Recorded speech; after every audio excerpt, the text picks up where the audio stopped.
ಬರಗಾಲ ಘೋಷಣೆ ಮಾಡೋದು ಯಾರು? ಕೇಂದ್ರ ಸರ್ಕಾರ. ಮಾನದಂಡಗಳಿದಾವೆ. ಆಗಸ್ಟ್ ತನಕ ಇವತ್ತು ದಿವಸ ಅವ್ರಿಗೆ ಒಂದೇನು ಮಾನದಂಡ ಹಾಕೊಂಡಿದ್ದಾರೆ ಅವರು. ಆದರೆ ಅದು ಉಪಯೋಗ ಆಗುತ್ತಲ್ಲ. ಆಗಸ್ಟ್ ಆದಮೇಲೆ ಅದೆಲ್ಲ ಮಳೆ ಬೆಳೆ ಎಲ್ಲ ಅವಾಗ ಲಾಸಸ್ ಕ್ಯಾಲ್ಕುಲೇಟ್ ಮಾಡೋರು ಕೇಂದ್ರ ಸರ್ಕಾರ. ಆದರೆ ಕೆಲವು ಕಡೆ ಇವತ್ತು ದಿವಸ ಏನೂ ಮಾಡ್ಲಿಕ್ಕೆ ಆಗಂಗಿಲ್ಲ. ಒಂದೇ ಬಿತ್ತನೆ ಆಗಿದ್ದು ಹಾಳಾಗೋಗಿದೆ. ಪುಣ್ಯಕ್ಕೆ ಸ್ವಲ್ಪ ಅದ್ರಲ್ಲಿ ನೀರಾಯಿತು, ಡ್ಯಾಮ್ಗಳ ನೀರು ಬಂದು ಇವತ್ತು ದಿವಸ ನಾವು ಬದುಕಿದ್ದೀವಿ ಕುಡಿಯೋಕ್ಕೆ ನೀರಿಗೆ. ಆದರೆ ಕೃಷಿ, ಮಳೆ ಆಧಾರಿತ ಕೃಷಿ ಏನಿದೆ ಸಂಪೂರ್ಣವಾಗಿ ಈ ರಾಜ್ಯದಲ್ಲಿ ವಿಫಲ ಆಗಿದೆ.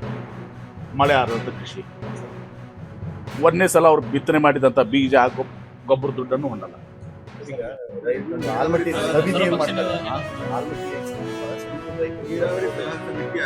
ಇನ್ನು ಆಗ್ತದೆ ಆಗ್ತದಲ್ಲ, ಆಗ್ತದೆ. 2-3 ದಿವಸ ಹಾಕೊಡ್ರಿ, ಒಂದು ವಾರದಲ್ಲಿ ಎಲ್ಲ ಆಗ್ತದೆ. ಅದೇನು ಅದು ಫಾರ್ಮುಲಾ ಏನಿದೆ ಗೊತ್ತಿಲ್ಲ ನನಗೆ.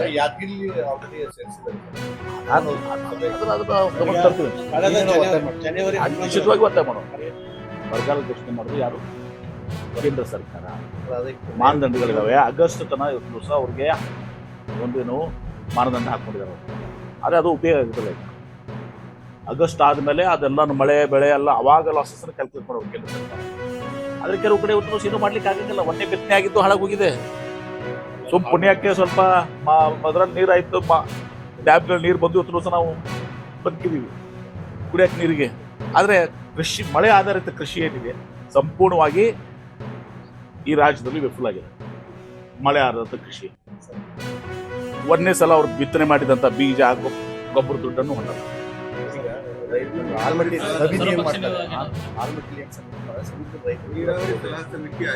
ಇನ್ನು ಆಗ್ತದೆ ಆಗ್ತದಲ್ಲ, ಆಗ್ತದೆ. 2-3 ದಿವಸ ಹಾಕೊಡ್ರಿ, ಒಂದು ವಾರದಲ್ಲಿ ಎಲ್ಲ ಆಗ್ತದೆ. ಅದೇನು ಅದು ಫಾರ್ಮುಲಾ ಏನಿದೆ ಗೊತ್ತಿಲ್ಲ ನನಗೆ.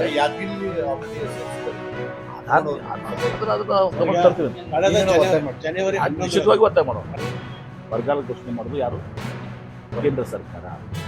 ಮಾನದಂಡಗಳಿದಾವೆ. ಆಗಸ್ಟ್ ತನಕ ಇವತ್ತು ದಿವಸ ಅವ್ರಿಗೆ ಒಂದೇನು ಮಾನದಂಡ ಹಾಕೊಂಡಿದ್ದಾರೆ ಅವರು. ಆದರೆ ಅದು ಉಪಯೋಗ ಆಗುತ್ತಲ್ಲ.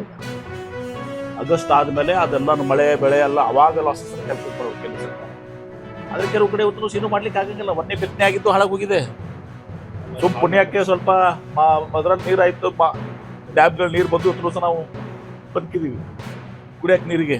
ಆದರೆ ಕೃಷಿ, ಮಳೆ ಆಧಾರಿತ ಕೃಷಿ ಏನಿದೆ ಸಂಪೂರ್ಣವಾಗಿ ಈ ರಾಜ್ಯದಲ್ಲಿ ವಿಫಲ ಆಗಿದೆ. ಮಳೆ ಆಧಾರಿತ ಕೃಷಿ ಒಂದನೇ ಸಲ ಅವ್ರು ಬಿತ್ತನೆ ಮಾಡಿದಂಥ ಬೀಜ ಗೊಬ್ಬರ ದುಡ್ಡನ್ನು ಹೊಂದಲ್ಲ.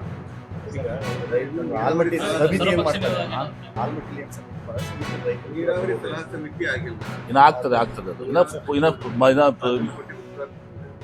ಆಗ್ತದಲ್ಲ, ಆಗ್ತದೆ. 2-3 ದಿವಸ ಹಾಕೊಡ್ರಿ, ಒಂದು ವಾರದಲ್ಲಿ ಎಲ್ಲ ಆಗ್ತದೆ. ಅದೇನು ಅದು ಫಾರ್ಮುಲಾ ಏನಿದೆ ಗೊತ್ತಿಲ್ಲ ನನಗೆ.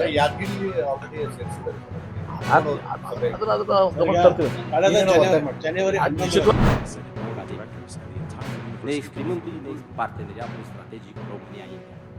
Vă dorim excelență multă. Social inclusion and human capital development through education, for the decisive contribution to the consolidation of bilateral relations, sustainable academic cooperation between economic higher education institutions in Romania and India. We congratulate you, Mr. President.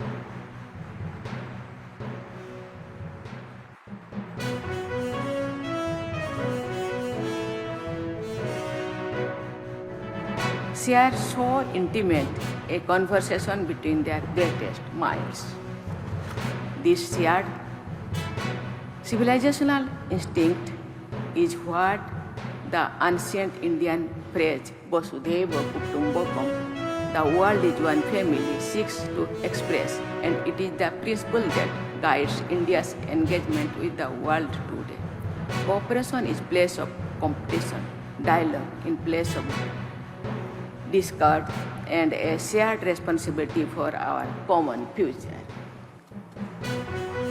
It is in this spirit that I see the bilateral relationship between India and Romania today. Ours is a friendship based on mutual respect, trust, and shared democratic values. Education has been one of the strongest pillars of this partnership. For decades, Romanian universities have welcomed Indian students, particularly in medicine, engineering, and technology.